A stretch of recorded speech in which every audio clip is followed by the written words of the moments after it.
Hi guys! Good morning! Ayan. So, magbe-breakfast ako guys, no? So, it's already quarter to 11 a.m. in the morning. So, late na ako nagkumakain kasi nag-intermittent fasting ako guys. So, kadalasan kumakain ako guys, 11 a.m. na. Kaya naman, effective naman siya kasi medyo lumiit na yung chan ko. Ayan, so, sa breakfast ko guys, nagkakape lang ako and ayan ang aking breakfast. 2 puto with cheese and isang bibingka. Ayan. Yan aking breakfast today guys. So, antabayanan nyo guys kasi may lakad ako mamaya.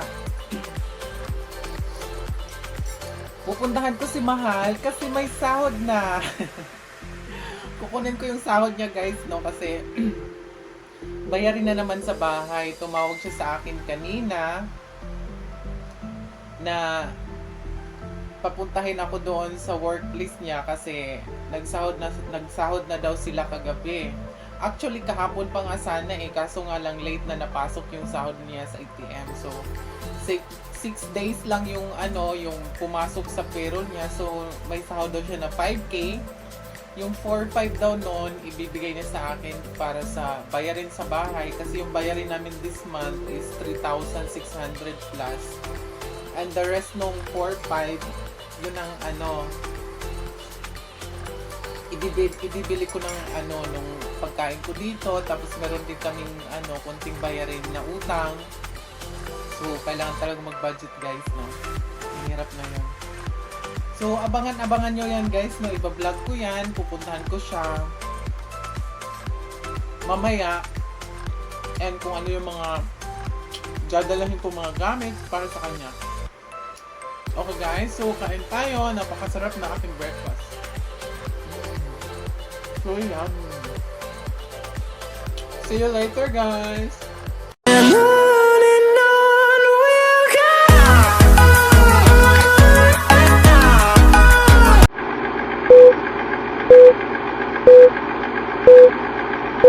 Hi guys! So, andito ako ngayon sa aking mahiwagang dirty kitchen. Ayan. So, as you can see guys, nagpuprito ako ng tilapia. Ayan.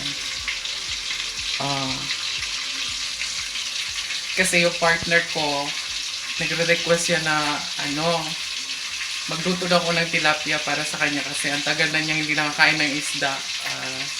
Kasi magtatlong linggo na siyang naka-stay-in doon sa duty kasi nga naka-lockdown. So, bawal siyang lumabas. Kaya, hindi siya makakauwi. So, ayan. So, lulutuan ko siya ng pritong isda. So, after this, maghahanda na ako para sa sarili ko. Magbibihis na ako para naman gugora na ako. So, ayan siya. Malapit nang maluto ang aking pritong tilapia. Ayan. Ang sarap-sarap. So, itong 2 piraso na to, para lang talaga to sa kanya. Kasi, kakain ako mamaya na pag-uwi. Kasi nga, nagpa-fasting ako. So, pag-uwi ko mamaya, kakain ako. A few moments later. Hi guys! So I'm back. Ayan. So finally nakatapos na ako magluto ng babaunin ko para sa kanya. Ayan. So meron akong rice dito. Isang baunan talaga. Sinadya ko to guys na maraming kanin kasi malakas yun siyang kumain ng kanin. Kasi doon kasi sa workplace niya, meron silang kusinera doon. At the same time, kinakaltasan sila ng 30 pesos a day. Good for allowance nila sa pagkain sa isang araw. So, yung 30 pesos na yon, breakfast, lunch, at saka dinner na yon. So, hindi masyadong mabigat sa bulsa. Kaya nga lang, limited yung pagkain kasi lahat naka-measure. So, kaya ako nagluto ng maraming kanin para sa kanya. And also, ito na ang aking napritong tilapia. Ayan, sobrang fried kasi ito talaga yung gusto niya. Gusto niya yung fried, yung crispy pagkakainin. And also, siniparate ko yung sauce. Meron tong tuyo to na may suka and may sili sa loob. Kasi mahilig din yun siya sa maanghang. So, nahanda ko na rin yung gamit na dadalhin ko. So, this one, nasa loob nito yung kanyang foam. Nilagyan ko na rin to ng bead sheet para ilalatag na lang niya doon para may maayos siyang higaan. So, ito yung bibit-bitin ko mamaya, guys. So, good luck to me, no? Medyo umuulan pa naman dito, makulimlim. Dadalhin ko rin to. Ang nakalagay dito, guys, is unan. Ayan, nandito yung unan. Nagdala talaga ako ng unan para sa kanya. Yung kasama pala nito, ito, may kasama din tong kumot sa loob. Ayan. And this one, nandito yung unan na meron na din siyang punda. And at the same time, nagdala ako ng baunan kasi ang nakalagay dito sa baunan, kailangan niya kasi dito ilagay yung baso niya, pati yung kutsara niya kasi ayoko na pakalat-kalat lang yung mga gamit niya doon na baka naman gagamitin ng ibang tao. So, dapat lahat naka-organize. So, ang nakalagay din dito, pinadalhan ko siya ng sabon, Downy, and nandito rin yung kanyang gamot. Kasi guys, yung partner ko, tumatanda na, no? So, mas partner ko kasi, medyo nagkakaroon na siya ng gout arthritis. So, bumili din ako ng gamot para sa kanya. So, nandito sa loob ng Tupperware, yung gamot, yung sabon, tsaka yung Downy, and some other things na essentials para sa kanya. So, ayun. So, good luck to me, guys. Ang dami kong bibit-bitin ngayon. Tapos maulan pa sa labas. Magta-tricycle ako, mag-jeepney ako, magbubus ako. We'll see kung ano mangyayari sa akin mamaya sa labas, no? Anong mga ganap. Ang tambayanan niyo yan, guys. So, for the meantime, ayan, so, ano ko na to lahat, no? Ayusin ko na to lahat. Set up ko na to sa isang lagayan. And after that one, magbibihis na ako para gugura na ako. Okay guys, ang tabayanan niyo yan. 2 hours later. Hi guys! So I'm back. So ayan, nakapaghanda na ako. Talagang bihis na ako, no? And I'm ready to go. So ito yung outfit ko, guys. Bago ako umalis, no? So pakita ko lang sa inyo. Ayan, so ito yung aking outfit. Ayan, so talagang pumayat na ako ngayon, guys. So very effective yung intermittent fasting ko na it's been a week, no? It's been a week. So itong damit na to, guys, nabili ko to last February and then first kong nasuot nung pumunta ako sa derma, nagpa-derma ako. That was March and the second time is today. So ito yung susuot ko today, guys. Ito yung outfit ko. Ayan. So and I'm wearing shoes. Ayan. So I'm wearing shoes. And also, guys, syempre hindi mawala ang aking bag, ang aking sling bag. Ayan. So yun siya, guys. Ayan. So perfect. And guys, also guys, so ayan. So I also have my mask, which is terno din sa damit. And parang walang kwenta yung lips ko ngayon, guys, kasi matatakban din ng face mask. And also, guys, hindi pwedeng makalimutan ng face shield kasi hindi ka pwedeng sasakay ng jeepney at saka bus kung wala kang face shield. Ayan. So for safety measures na rin, no? So required talaga to, guys, lalo na sa panahon ngayon. Ayan, so nakahanda na ako, guys. So I'm ready to go and magkikita na kami ng aking partner. So let's go, guys. Samahan niyo ako. Guys, so nakalabas na ako ng bahay. Ayan na ang aking bitbit. Ayan, so lalabas na ako ng gate kasi sasakay na ako ng tricycle. Sakay na ako ng tricycle. Let's go. Nasa tricycle na ako. Ayan. Nasa loob na ako ng tricycle. So, see you!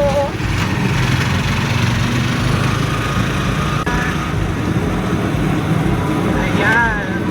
So, papunta na ako ng Frisco kasi doon ako sasakay ng jeepney. Ayan.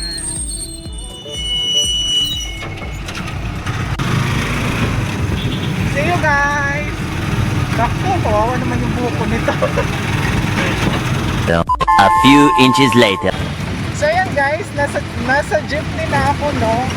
Papunta na ako ng Quezon Avenue, ayan. So sa loob nandito ako sa may front seat kasi para mas madaling bumaba. So usually talaga pag sumasakay ako ng jeepney, talagang sa front seat ako sumasakay. So ayan. Sa likod, ayan, this is the new normal kasi yung sa likod ng sa loob ng jeepney, meron ng mga plastic shelf na nakalagay. Ayan. Ayan. So see you guys. Ayan daw si Manong driver, mag-hi ka daw kuya. Hi. Ayan.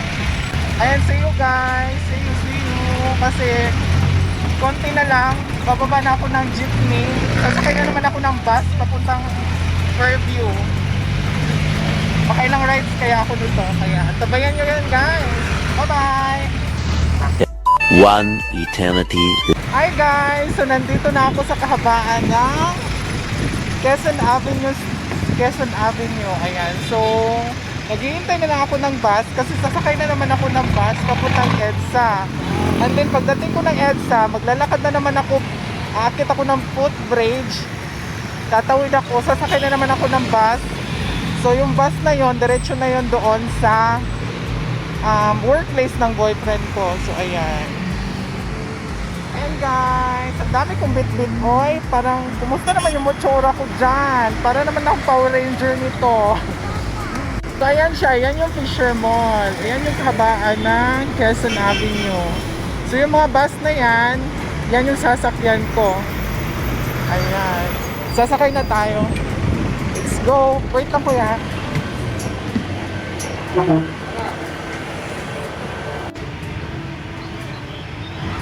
Medyo matraffic, no? So, tingnan nyo guys. Ayan. Medyo matraffic. So, kahabaan to ng EDSA.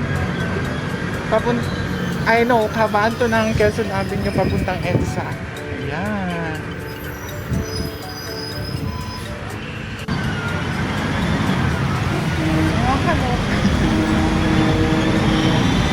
Pawis na ang lola nyo. Ang bilis kayo magpatakbo ng bus, grabe. So nakababa na ako ng bus. Ayan, so lalakad na naman ako guys. Tatawid ako dun sa kabila para sasakay ulit ako ng bus. Struggle is real. Kumusta na yung mukha ko? Parang akong walang supply, no?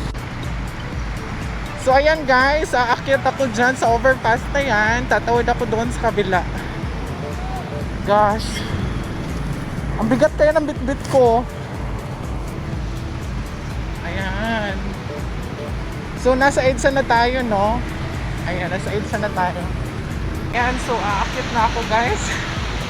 Ang bigat nagdala ko. Ayan o, bigat.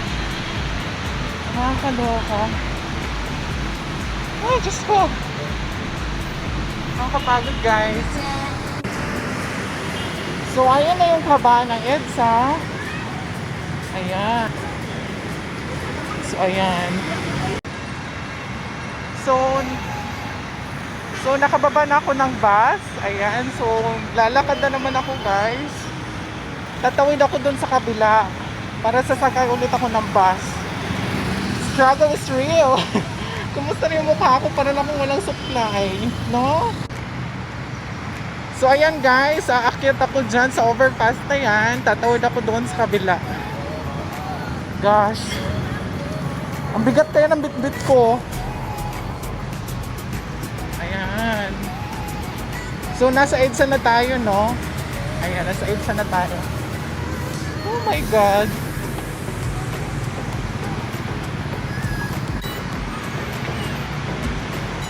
Ayan, so aakyat na ako guys. Ang bigat nagdala ko. Ayun o, bigat. Nakakaloka. Ay, Diyos ko. Nakakapagod guys.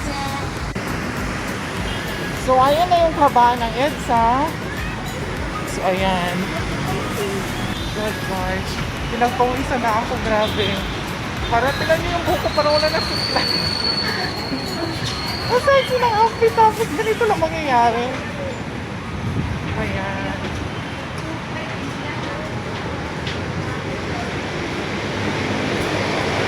sasakay ng ng bus papuntang Fairview. Ayan. So, bababa ako doon. Pababa na ako guys sa footbridge. Pawis na ang lola niya. Sakit na kamay ko kakabit-bit nito. Ayan. Papunta ako ngayon doon sa sa terminal ng bus dyan. Papunta Fairview. Tapos baba ako ng Techno Hub. Ayan. So guys, so kailangan ko maglakad ulit kasi nilipat na pala nila yung babaan mismo ng bus sa sasakyan. Kailangan ko maglakad ulit. Oh my God.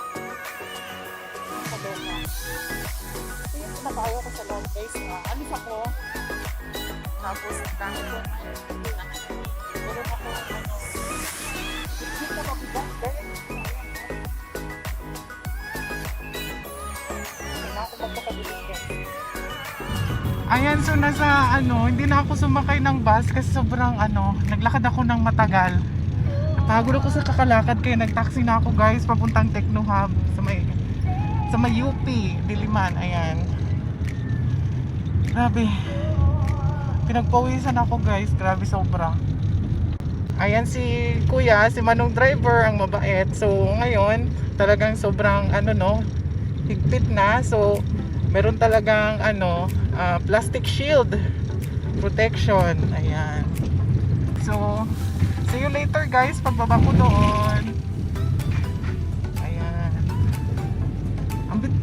Ang bigat kasi ng bitbit ko, tapos ang layo pa ng lalakarin ko, kaya since medyo malapit na rin naman, so mag-taxi na lang ako.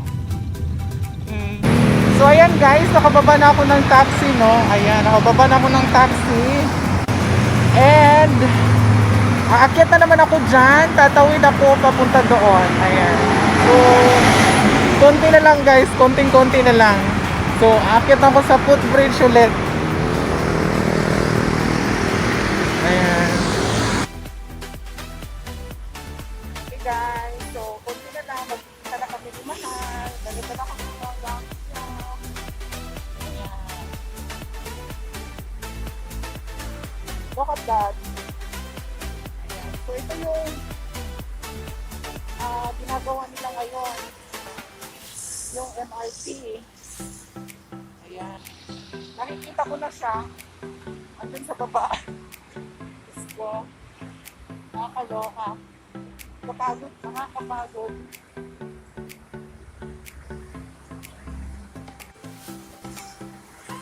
Ayan, so dyan siya nagtatrabaho. Ay, Mahal. Dami ko naman sila papitin sa akin. Dali lang, kunin mo muna yun. Dali lang. Ha? Dali lang. Ha? Ay, nakikita na kami.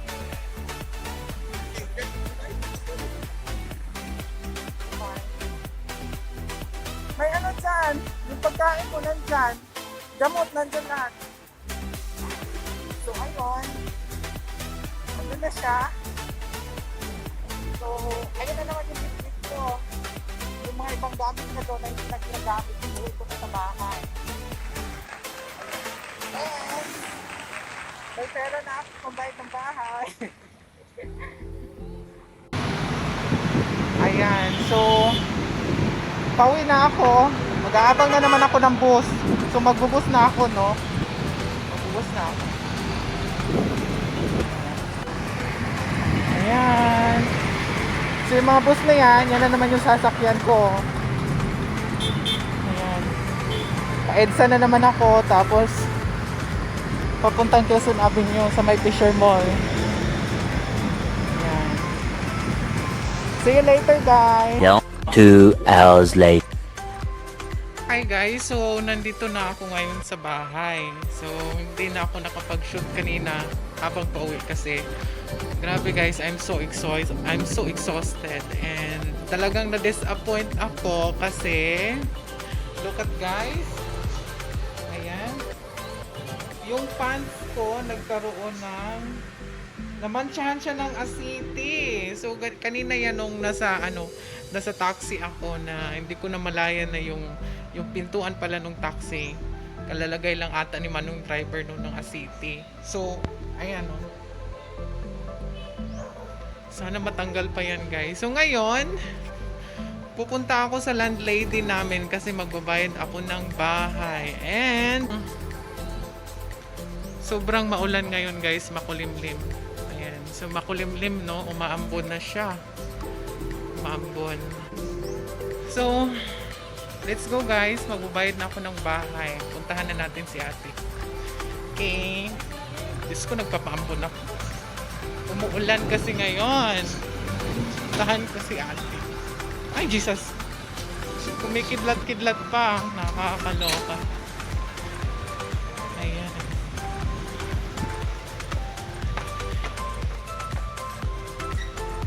Ate Losie! Where are you? Magbabayad ako ng bahay. Saan ka ba? Nasa office ka? Oo, konti lang. Ayan. So, nandito ako sa bahay ng landlady namin, si Ate Losie. Tao po. Hi! Ayan. Sus, ka-sexy, oy! Ayan. So, nandito ako, guys. Kasi magbabayad ako. Yung bayarin ko ngayong buwan na to namin is 3,688. Hi, hello! Ayan, si Ate Losie, yan yung aming landlady, no? Napakabait kasi kung hindi yan mabait, matagal na kaming pinalayas dito. Ayos! Ayan, so magbabayad ako, te. Keep the change. Ibuo mo na. Uy, grabe ka, te! Hati, maya na lang, please. May suklian mo ako ng Suklian kita, maya. 312. Ha? 312 ang sukli. Ayan, so nakabayad na ako ng bahay. So, babalik na ako sa room, guys, sa apartment. I'm so tired. And, kita nyo naman, pawis na pawis ako. Grabe. We'll see you again soon. It's raining na. Baka lagnatin na ako nito. Ayan.